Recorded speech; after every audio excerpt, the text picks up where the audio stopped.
आज भी मैं एक ऐसी रिकॉर्डिंग लगाऊंगा जिससे आपको ये क्लियर हो जाएगा कि आखिरी तक इस कंट्रोवर्सी में ना रहते हुए भी मैंने इस कंट्रोवर्सी को रोकने की, संभालने की कितनी कोशिश की। आप जैसे कि अगर मैं कमी दिखा रहा था ना नेहा की, हाँ हाँ हाँ।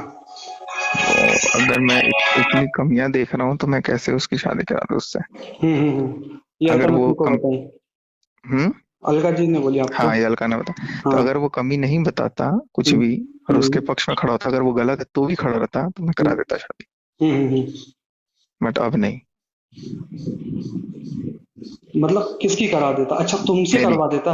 हम्म ओके ओके ओके, मतलब तुम अगर कभी ये सब नहीं करते और नॉर्मल रहते तो करवा देता, यहाँ से हटवा नहीं, के। नहीं, मैं फोन पे उसको गलत नहीं बोलता तो। किसको? नेहा को? नेहा। तो मैं गलत तो उसको बोले ही क्या अ- तुमने अभी नेहा अगर वो को? अगर है भी गलत तो मेरे को सही बोलना है। अच्छा, तो अभी भी तो हम्म, बोल रहा हूँ, यही तो समय कर लो ना यार, फैमिली फैमिली में बात सबने तो कर लिया, सबने सबको घसीट लिया, हम तो अभी। पता है सुमित भाई, हम्म। मैं अभी भी प्रूफ कर दूंगा कि वो गलत नहीं है, ऐसे ही उसको बचाने के लिए। तो बोल दो ना, मैं वही तो बोल रहा हूँ, फिर बोल दो मेरे को ये उसी को। मैं दिखाना अगर तुम पड़ेगा कि वो अनब्लॉक हो, मेरी तुमको बहन दिख ही है। गया है। मेरे को दिखाना पड़ेगा वो बहन नहीं है, ऐसा। हाँ, बोल दो ना।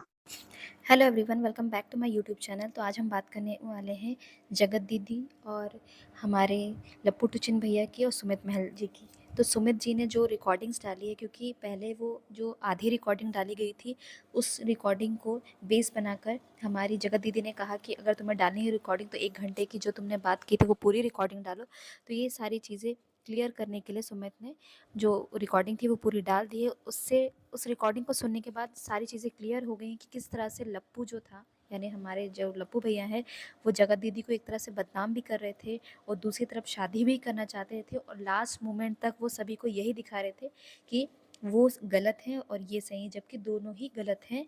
और जिसका एक तरह से देखा जाए तो भुगतान जो भुगता है वो सुमित महल को बेवकूफ़ बनाया गया है, और उन्हें बेवकूफ़ बनाकर ही शादी के लिए राज़ी किया गया था। उन्हें कोई भी चीज़ों का पता नहीं था, और जब सारी चीज़ें जब क्लियर होने लगी, लाइव होने लगी, उनसे सारी चीज़ें क्लियर करने के लिए कहा गया, तो उन्होंने सारे कच्चे चिट्ठे उनके खोल के रख दिए। नेहा को जितना बदनाम कर सकते थे उन्होंने बदनाम किया। और अब जाकर जब सारी कंट्रोवर्सी ख़त्म हो गई, उसके बाद जब दोबारा कंट्रोवर्सी शुरू हुई है, उसमें वो ये दिखाना चाहते थे कि मैंने सारी चीज़ें गलत की और जो भी किया वो सुमित महल के कहने पर किया। तो इस तरह से जो सारी जो है चीज़ों का ठीकरा, सारी गलत चीज़ों का ठीकरा वो सुमित महल पर फोड़ा जा रहा था। तो इन्हीं सारी चीज़ों को क्लियर करने के लिए सुमित जी हर एक रिकॉर्डिंग को, जिन बातों को ये लोग लेकर आए कि ये इस बात का जवाब दीजिए, उस बात का जवाब दीजिए, सारी चीज़ों को वो उन्होंने बहुत ही अच्छे से क्लियर किया अपनी जो है रिकॉर्डिंग लगाकर। और ये कहना पड़ेगा, अगर उनके पास रिकॉर्डिंग नहीं होती तो ये लोग सारी चीज़ों का जो ठीकरा था वो सुमित महल पर भी छोड़ देते। और आज भी यही होता है कि नहीं, वो तो सिर्फ बहन थी, मैंने तो जो भी किया सुमित महल ने मुझसे ऐसा करने को कहा था इसलिए मैंने ऐसे किया। तो लप्पू टुचिन कैसे हैं, कितने गिरे हुए हैं, ये तो सभी लोग समझ ही चुके होंगे। और नेहा को भी अब ये सब बात समझनी चाहिए कि ठीक है जो गलती हो गई, लेकिन अब वो गलती ना दोहराएं, किसी दूसरे के लिए अपना घर बर्बाद ना करें, क्योंकि बेइज्जती जो हो चुकी है अब वो सोचे कि वो इज़्ज़त वापस आ जाए, तो ऐसा नहीं है। लोग कभी ना कभी हमेशा कुछ ना कुछ बातें तो बनाते ही रहेंगे।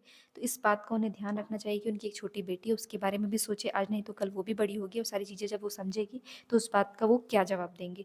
तो फिलहाल इस वीडियो में इतना ही। अगर आपको ये वीडियो अच्छा लगे तो प्लीज़ मेरे चैनल को लाइक शेयर सब्सक्राइब ज़रूर करें। Thank you.